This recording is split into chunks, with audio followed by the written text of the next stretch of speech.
بسم الله الرحمن الرحيم. الحمد لله رب العالمين، والصلاة والسلام على سيدنا محمد وآله وصحبه أجمعين. ئازیزان و بەڕێزان، السلام عليكم ورحمة الله وبركاته. لەم جەو هەوای خۆشەدا بۆ حەڵقەیەکی نوێی بەرنامەی سلووک دیسان هاتینەوە خزمەتتان. خوای تەعالا حاڵی دڵی هەموومان ئاوا باش بکات، پڕ لە فەیز و بەرەکەت و ڕەحمەت و باران و لێزمەی فەیزی خۆی بکات. خوای تەعالا تۆفیقی تەسکیەی نەفسمان پێی عەتا بفەرمێت و لە شەڕی ئەم نەفسە ئەممارە بیسوئە هەموومان نەجات بدات. سلووک بەرنامەیەکە بۆ تێگەیشتن لە خۆ، حاڵی بوون لە خۆ،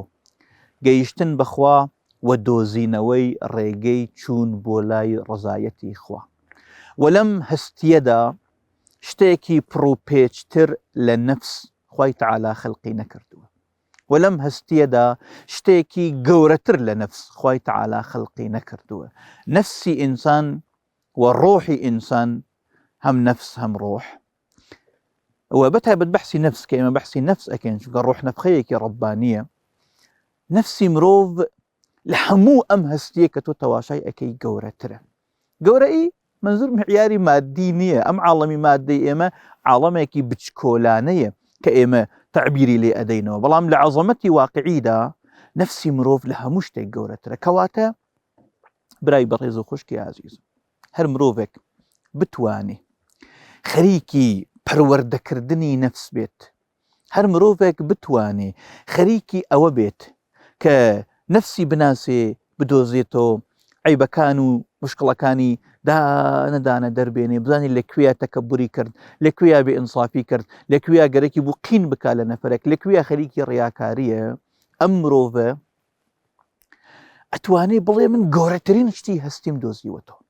و عەرزمان کردی بەهرەکەی هەر لە دنیادا ئەبینێ، عاڵەم لە بەرچاوی و ئەگۆڕیە، چونکە عاڵەمی دەرەوە بەسراوە بە بینینی ناوەوەی ئێمە چۆن تەواشا ئەکەین، چۆن ئەبینین، ئاوا عاڵەم ئەبینین. کاتێک کە دڵت خۆشە هەموو عاڵەم خۆشە، کاتێک کە داگیراوی هیچ شتێک کەیفت پێ نادا، خۆ عاڵەم هەر ئەو عاڵەمەیە نەگۆڕاوە. مەولەوی خۆمان بە مناسبەوە لە بەهارە عەمبەر خاتوونی خێزانی لەدەست ئەدا، لە کاتی بەهارە کە مانگی محەڕەمیشە بە ئیتفاقن ئەو ساڵە بەهار، کە شوورای عاشورا دیسان بەزمش بەس لە شوێنەکە ئەشێ ئەڵێ مەولەوی ئەفەرمێ مشۆ تاڵەی تۆ خلاف ئەنگیز بۆ، وەرنەکێ دیەن وەهار دڵ بێز بۆ یا وەهار دڵ ڕێش بۆ. تۆ لە ناوا کێشەیەکتە یە ئەم بەهارە بۆ ناخۆشە، ئەڵێن ئەگەر دڵت خۆش بوو هەموو شوێنێک خۆشە، ئەگەر دڵت ناخۆش بوو هەموو شوێنێک ناخۆشە. جەرەیان چییە؟ یعنی شت لە دەرەوەدان، لە دەرەوە مەگەڕە بە شوێنی هیچە، بە شوێنی خۆشی و ناخۆشیە، بە شوێنی خەم و خوشحاڵیە، لە ناوەوە بگەڕە، ئێرە ئاوەدان بکەڕەوە، ئێرەت بدۆزەڕەوە. کاتە ئێرە دۆزیۆ لە ناوە خۆت دۆزیۆ، مستەغنی ئەبی لە هەموو عاڵەم، وەکو ئەو میوە کە عەرزمان کردی، ئەو میوە کە شیرین بوو گەیشت، خۆی لە ناو خۆیان شیرین بوو، واز لە هەموو دەرەوەی خۆی یێنێ. ئەمجار بۆی گرنگ نییە دەرەوە چییە، لەو شاخە جیا ئەبێتەوە. پێشتر لە کە خامە ئەوە تن خۆی گرتووە، کە تنوتێژی هەمیشە نیشانەیەکی باش نییە. تنوتێژی مەولانا ئەفەرمێت تا جەنینی کار خوناشامی است، جەنین هەتا جەنینە هەر خوێ نەخوا، یعنی ئەوەی تنوتێژە وەکو ئەو جەنینی ناوسکە کە بەس خوێ نەخوا، کە هاتە دەرەوە ئەمجار خوێن ناخوا. بە مەحزی ئەوە قبوڵی کرد کە لەو تەنگیە بێتە دەرەوە، بێتە ناو ئەم عاڵەمە، ئەو خوێنە سوورە پیسە ئەکەن بە شیرێکی پاک و سپی بووی. ئەمە نەتیجەی تەغیر و گوزەرانە، گۆڕانکاریە. خب ئێمە بەردەوام ئەبین لە گۆڕانکاری نەفسمان ئینشاءالله، بەردەوام ئەبین لەوەی کە خۆمان، چونکە خۆمانمان خۆشگەرەکە. خوای تەعالا ئەفەرمی چی؟ ئەفەرمی زوڵم مەکەنە نەفسی خۆتان، زوڵمی لێ مەکەن. یعنی ئەمەی کە تۆ لەم سیا چاڵە پیسەدا ببینیتەوە زوڵ مەکەیتە خۆت. ئەزانی ئەوەی کە هەر بەم ئەخلاقانە ڕازی بێ، حەز نەکا بە گۆڕانکاری، وەکو چی وایە، وەکو تۆ وایە ئەو منداڵە هە داوای شیرەکە، پێتان وایە ئەگەر لە شیر نەیبڕیتەوە چی پێیە؟ وەڵاهی ئەڕواتە 80 ساڵی هەر شیرە خوا. ئێوە زوڵمە بەو مناڵە، ئەوە زوڵمێکی گەورەیە بۆ مناڵە، کە تۆ لەم هەموو تەعامە مەحرومی بکەی بەس لەبەر عینادێکی لە جوجانەی مناڵانەی نەفساسای خۆی کە حەز ناکا واز لە عادەتێک بێنێ. بۆیە عادەت مرۆڤ عادەت ئەکا بە هەموو شتێک. ئەو کەسانەیتان بینی وە کارهایەکی عجیب و غەریبەکەن لای من و تۆ عجیب و غەریبن عادەتی پێ کردووە ئەم نەفسە ئیستعدادی ئەوەی هەیە هەموو کارێک بکە هەموو شتێک ئەتوانێ بکە کەواتە بەردەوام خەریکی دۆزینەوەی خۆمان لە ناوەدا بین ئەم لەگەڵ کاتێک ئەڕۆیتە ناوخۆت لەگەڵ مرۆڤانێکی عجیبە ڕوبەڕوو ئەبی یعنی هەر خۆت ئایسە منی هادی ئەو نەهادی لێرەیە ئەو نەهادی ناو لێرەیە هەر ڕایەک لەگەڵ نەفرێکە ناڕوبەڕوو ئەبی و تەواوبوونیان بۆ نییە هەزاران من لە دەرووندا هەیە هەر منێک و شتێ داوا ئەکا هەر منێک و بە شوێنێکە ئەڕوا هەر منێک و کشەیەکی هەیە ئەو منانە گشتیان ئەبنەوە یەکدانەوە ئەو منیشە لە ئاخردا بە لەیلاوە وەرە بەرقاوپی ئەم لەیلاوە ئەی مەجنون شەهێکە سەد سەری فەرهاد و شیرینی لەبەر پێکەوت لە ئاخریشا ئەو منە ئەکەینە قوربانی ذاتی ئەڵڵا و قوربانی ئەکەین و ئەی کوژین و ئیسماعیل ئاسا و ئیبراهیم ئاسا ئەیکەینە زەبیح الله و الله ئەکبەرێکی لەسەر ئەکەین الله ئەکبەر بۆ نەفس کوشتنە بۆ بێگوناح کوشتن نییە الله ئەکبەر بۆ ئەوە نییە جەماعەتێک هاتوون کوردی پێ ئەکوژن ئەم زمانە نا الله ئەکبەر بۆ ئەوەیە کە خۆت بکوژی پیاو بین لەگەڵ خۆمان ڕوبەڕوو بینەوە پیاو بین خۆمان بکوژین پیاو بین شکست بە خۆمان بدەین بەڵام هەنگاوی ئەم جارەمان لە سلووکە هەنگاوی ڕەوشت ئەبێت بەڵێ ڕەوشت و ئەخلاق ئەم صیفەتە دەرونیانە خۆب سەمەرەیان ڕەوشتە چە باش بن چە خراپ بن وەکو لە بەحسی تەکەببر وتمان لە بەحسی ڕیادا وتمان لە بەحسی حەسەدا وتمان ڕەوشت شتێکە لە ناو کۆمەڵگای ئیسلامیە وەکو فەریزەیەک چاوی لێ ناکرێ بەداخەوە و ئەمەش گرفتێکی گەورەی بۆ جیلی تازە و تازە پێگەیشت دروست کردووە کابرا تەواشای منەکە ئەڵێ وەڵاهی ئەگەر دین ئەمەیە وەڵا کە من دینم گەرەک نییە ڕیش بە سنەتی نازانم و نایهێڵمەوە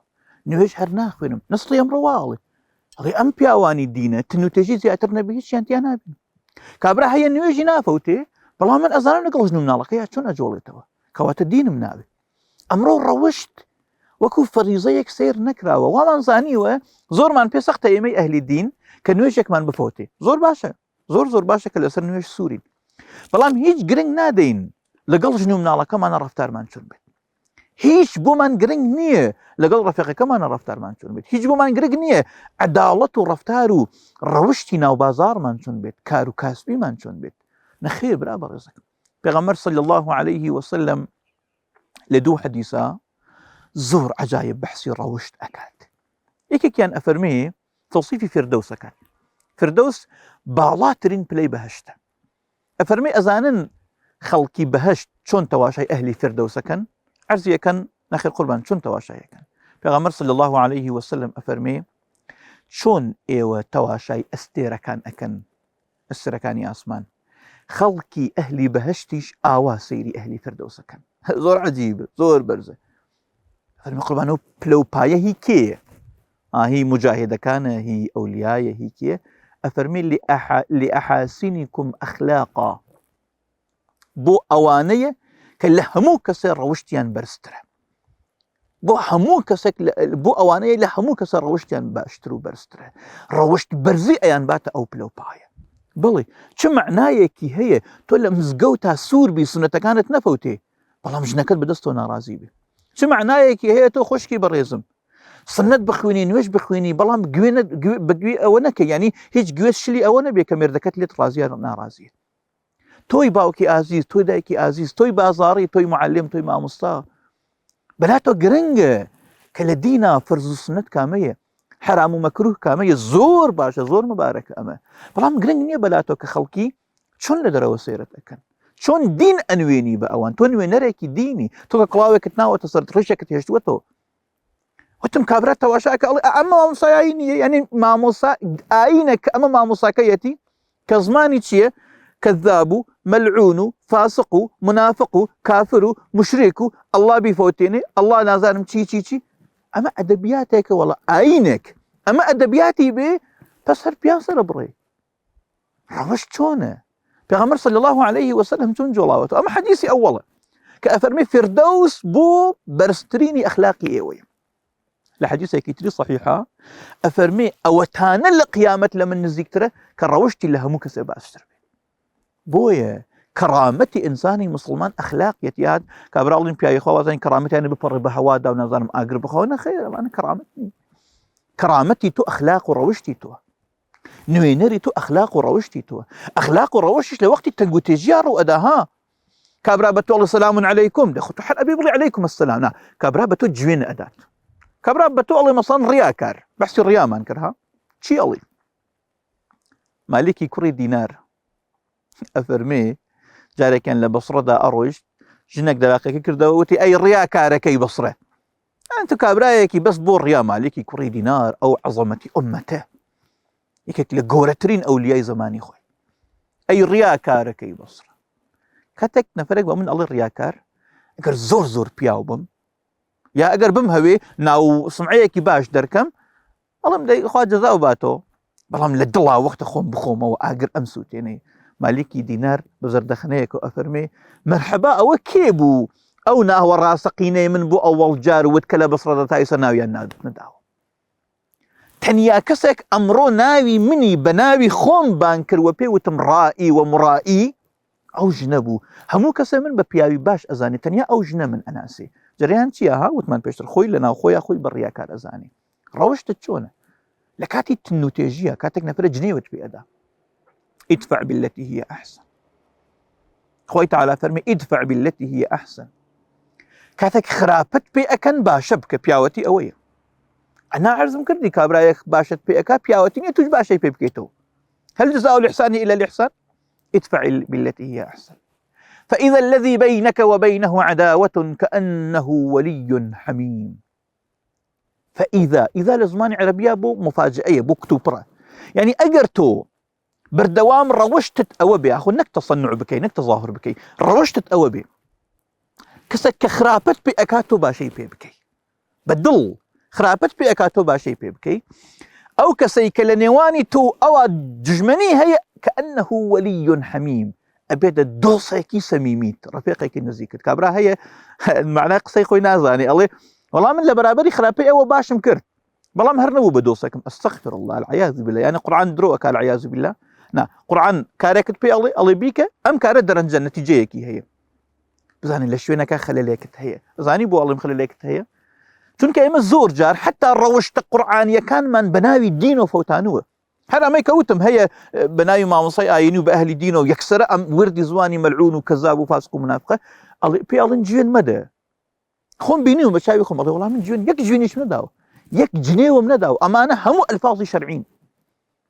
يعني الله أمانة خوافي ريكرتو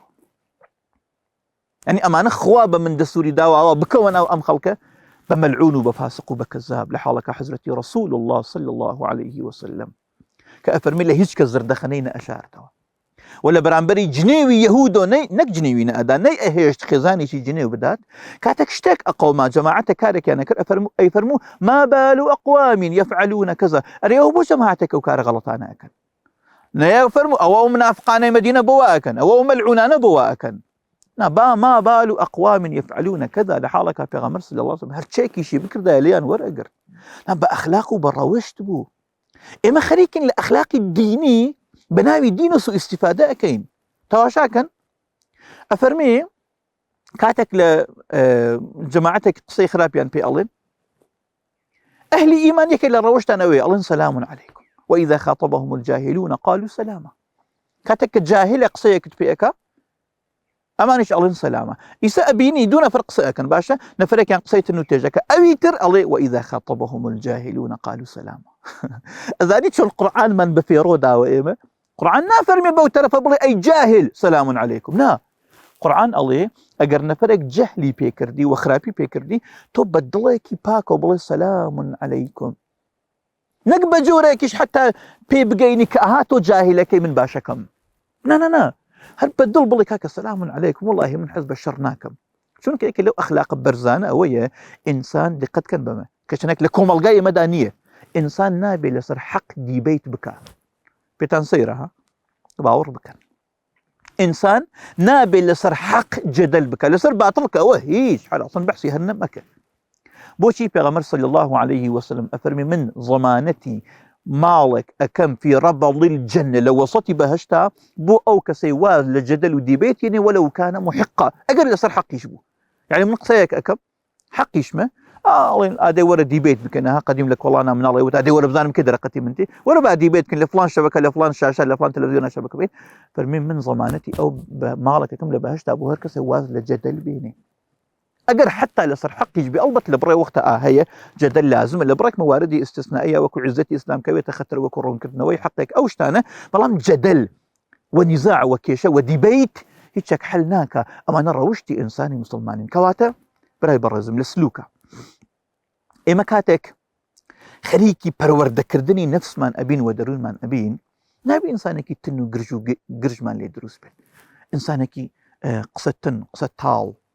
بەڵکو لە دەروونە کاتێک ئەو شتانت هەل کرد حتا دەروونت پاکتر ئەەکەیتەوە ئەشێ ئەخلاقت باشتر بێت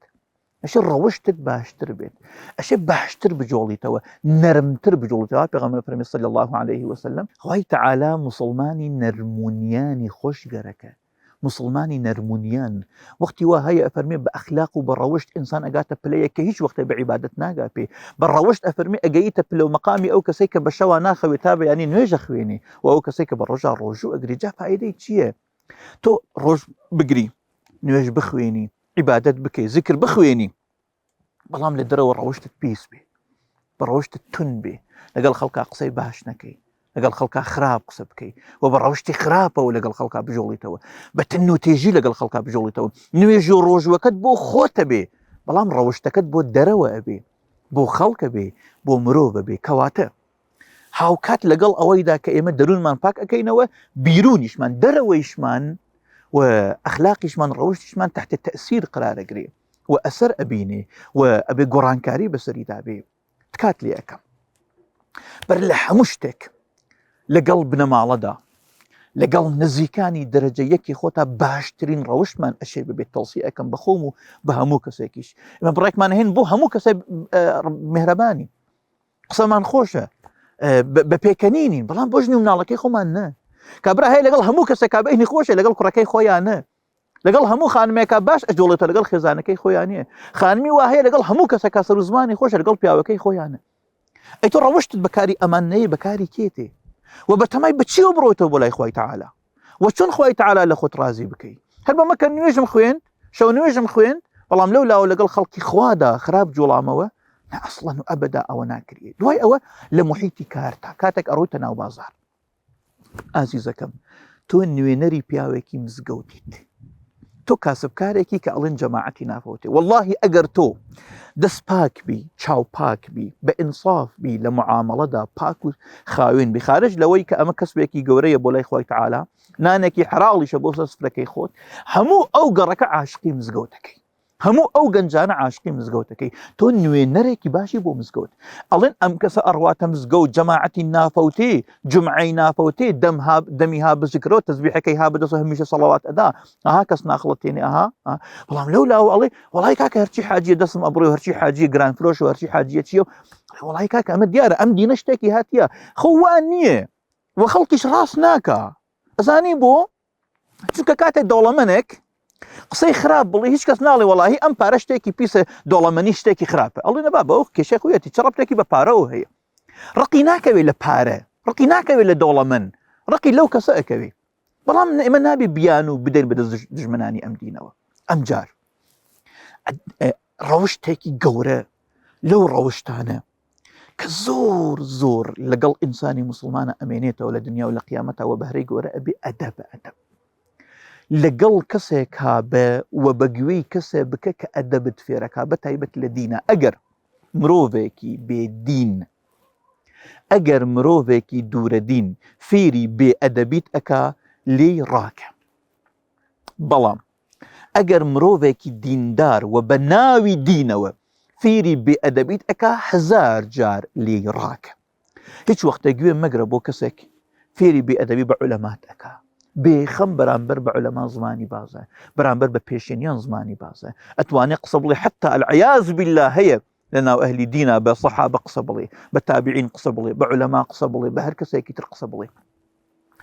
و تەوسیە ئەەکەم بەخۆم و بە هەموو کەسای لەگەڵ هیچ کەسە ئەدەبت مەشکێنە ئەگەر کەسێک حتا جنێوت پێ ئەدا قسەی خراپت پێ ئەکا خۆت مەخەرە ئاستێک کە جنێوی پێ بدەیتەوە ئەدەب ڕابگرە حتا لەگەڵ ئەویشە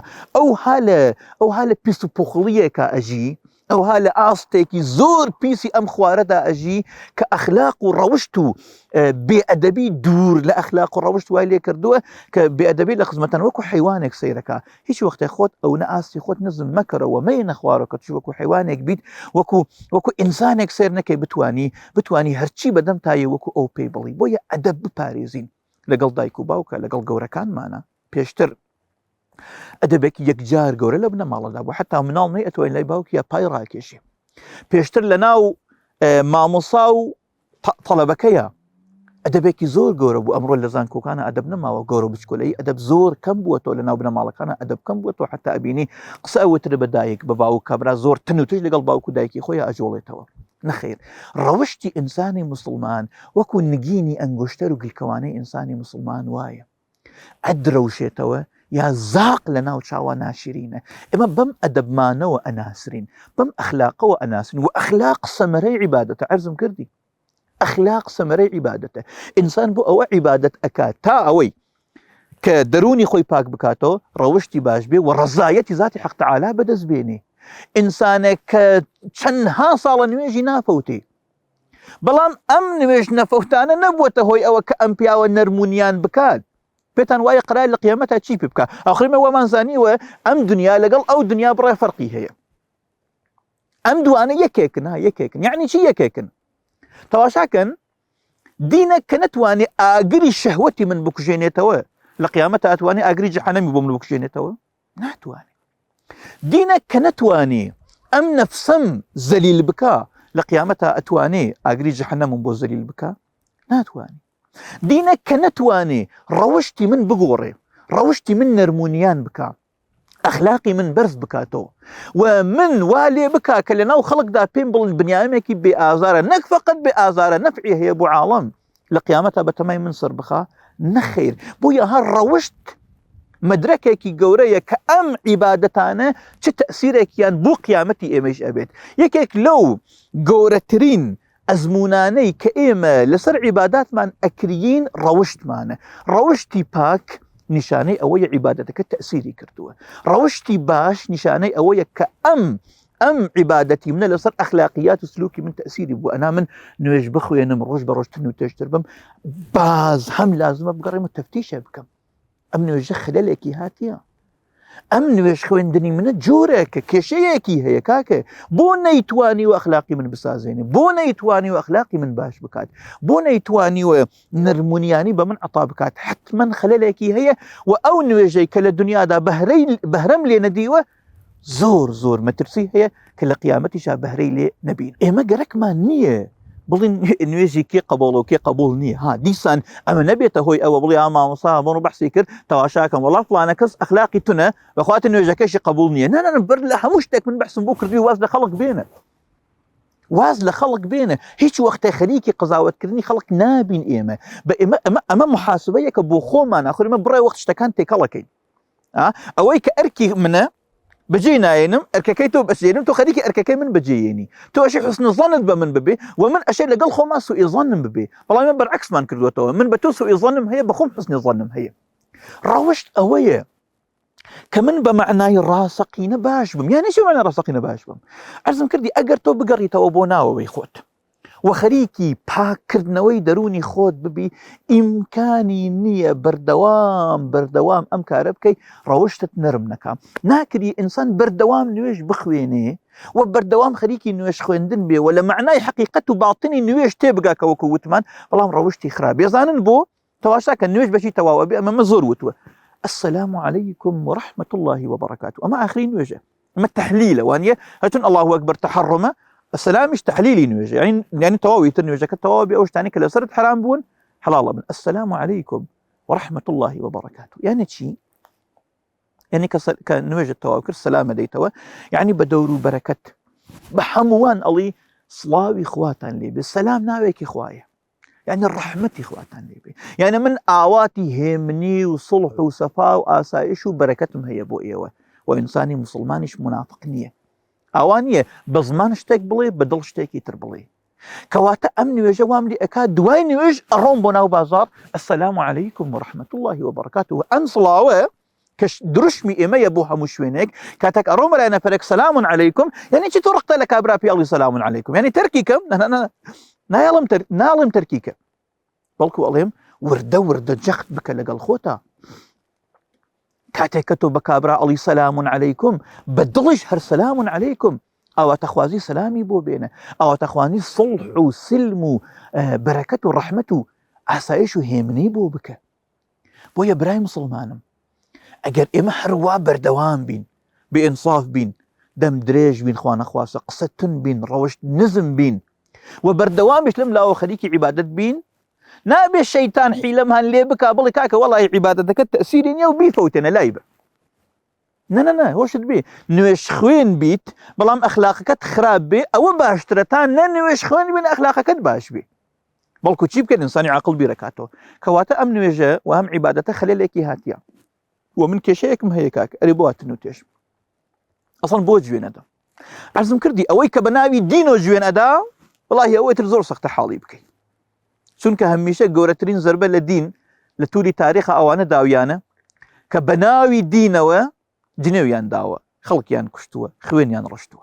أوانا زور سخت حالي بكريان مقر خوي تعالى خوي هدايتي بدات وخوي تعالى دواكم هدايتي همومان بدات بلا خد بخد دانيشة براس لم تنوتيجية دا لسر حقي إنسانك لسر حقي بونا جوينتها بونا غيبتك بونا لقل أمو أو دا كاري هي جاري وغلط لقل خلقها كارتها بيشتر بحث ما نكرتوها ككاريشت هي بنرمونيانية وش كارت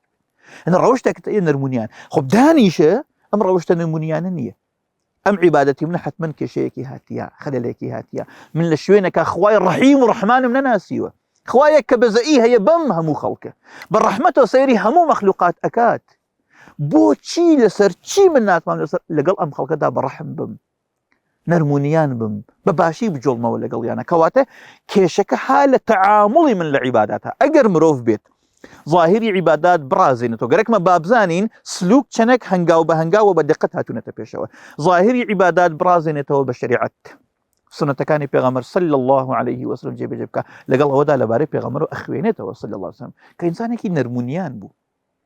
ئینسانێکی نەرم بوو ئینسانێکی خۆشبەرخورد بوو ئینسانێکی جوێندەر نەبوو ئینسانێکی دەمپێش و دەمهەراس نەبوو العیاذ بالله دوور لە ساحەتی ئەو ئەگەر ظاهری عیبادەتی خۆی ڕازاندەوە بە ئەو خەریکی سنت بوو وەلەم لایشۆ خەریکی باڵتینی عیبادات بوو بیری کردەوە کە ئەم عیبادەتە چۆن حزور پەیا بکەم و چی بە من ئەدا وە چەند نوکتەیەکی هاتیە وەلەولاوە دیسان چووە سەر ئەوە کە لەگەڵ نەفسی خۆمە با من معامەڵە بکەم صفتەکانی لا ببم خەریکی خۆم بم ئیمکانی نییە ئینسان ئاوا بێت و ڕەوشتیشی هەر پیس بێت وردە ئەبێتە هۆی ئەوە کە ئینسان ڕەوشتی نەرمونیان بێت ئینسان ئەبێتە هۆی ئەوە لەگەڵ دەوروبەریدا بەباشی بجۆڵێتەوە ئەبێتە هۆی ئەوە لەگەڵ ئەترافیەکانیدا ڕۆژ بە ڕۆژ نەرمتر بێت ئینشاء الله خوای تعالی ئەخلاقی حەسەنە ڕەوشتی باش و نەرم جوڵانەوە بکاتە ڕزقمان چونکە ئەم ڕزقی پێغەمبەر بوو صلی الله عليه وسلم و هەر کەسێک بەهرەمەند بێ لەو بەهرەکە بە پێغەمبەر دراوە صلی الله عليه وسلم بەهرەیەکی باشی بینیوە خوای تعالی بەرەکەتی ئەم مانگە بکاتە هۆی پاک بوونەوەی پیسی نەفسمان و نەرم بوونەوەی ئەخلاقی تنمان آمين أقول قولي هذا وأستغفر الله العظيم لي ولكم والسلام عليكم ورحمة الله وبركاته